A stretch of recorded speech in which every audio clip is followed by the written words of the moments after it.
রবীন্দ্রনাথ ঠাকুরের অমূল দইওয়ালা। দইওয়ালা দই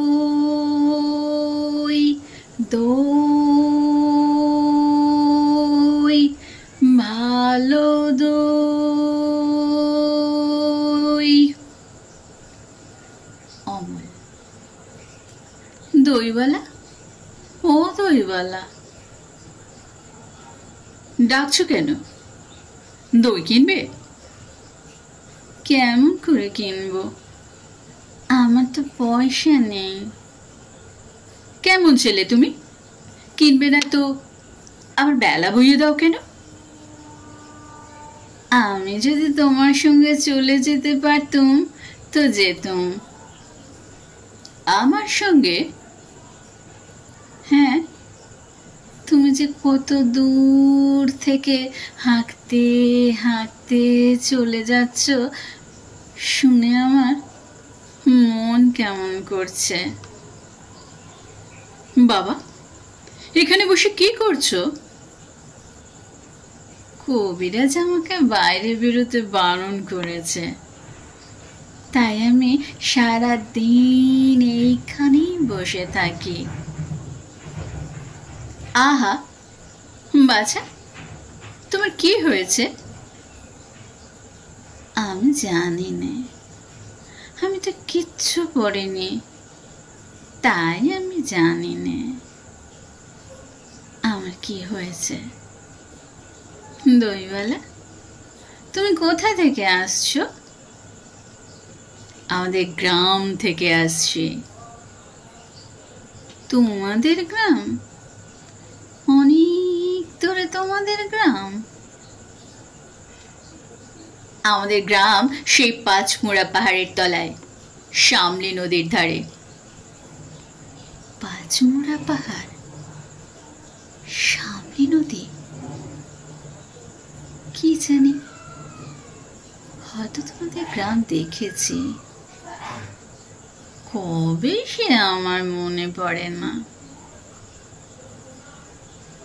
তুমি দেখেছো? পাহাড়তলায় কোনোদিন গিয়েছিলে নাকি? না, কোনো দিনও যায়নি, কিন্তু আমার মনে হয় আমি দেখেছি। অনেক পুরনো কালের খুব বড় বড় গাছের তলায় তোমাদের গ্রাম, একটা লাল রঙের রাস্তার ধারে, না? ঠিক বলেছো বাবা। সেখানে পাহাড়ের গায়ে গায়ে গরু চড়ে বেড়াচ্ছে। কি আশ্চর্য! ঠিক বলেছ, আমাদের গ্রামে গরু চড়ে বই কি, খুব চড়ে। মেয়েরা সব নদী থেকে জল তুলে মাথায় কলসি নিয়ে যায়, তাদের লাল শাড়ি পরা। বাহ বাহ, ঠিক কথা।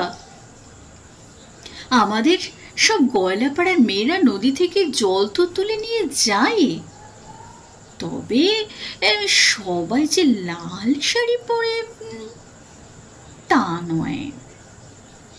কিন্তু বাবা, তুমি নিশ্চয়ই কোনোদিন সেখানে বেড়াতে গিয়েছিলে। সত্যি বলছি দইওয়ালা, আমি একদিনও যাইনি।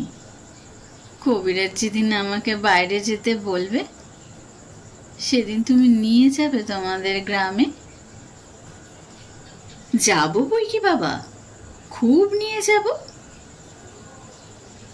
আমাকে তোমার মতো ওই রকম দই বেচতে শিখিয়ে দিও, ওই রকম বাঁক কাঁধে নিয়ে, ওই রকম খুব দূরের রাস্তা দিয়ে।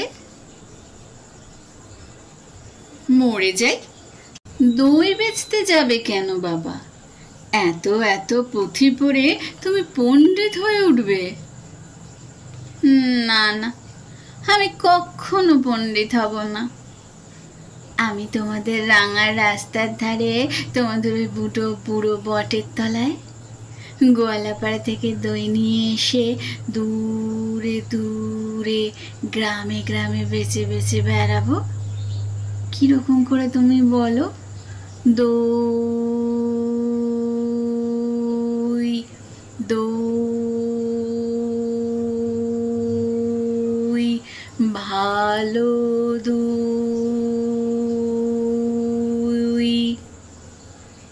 আমাকে সুরটা শিখিয়ে দাও। হায় পোড়া কপাল, এ সুর কি শেখবার সুর? না না, ও আমার শুনতে ভারী ভালো লাগে। আকাশের খুব শেষ থেকে যেমন পাখির ডাক শুনলে মন উদাস হয়ে যায়, তেমনি ওই রাস্তার মোড় থেকে ওই গাছের সারির মধ্য দিয়ে যখন তোমার ডাক আসছিল, আমার মনে হচ্ছিল, কি জানি কি মনে হচ্ছিল, বাবা একবার দই তুমি খাও। আমার তো পয়সা নেই। না না, পয়সার কথা বলো না। তুমি আমার দই একটু খেলে আমি কত খুশি হব। তোমার কি অনেক দেরি হয়ে গেল? কিচ্ছু দেরি হয়নি বাবা, আমার কোনো লোকসান হয়নি। দই বেচতে যে এত সুখ, সে তোমার কাছে শিখে নিলুম।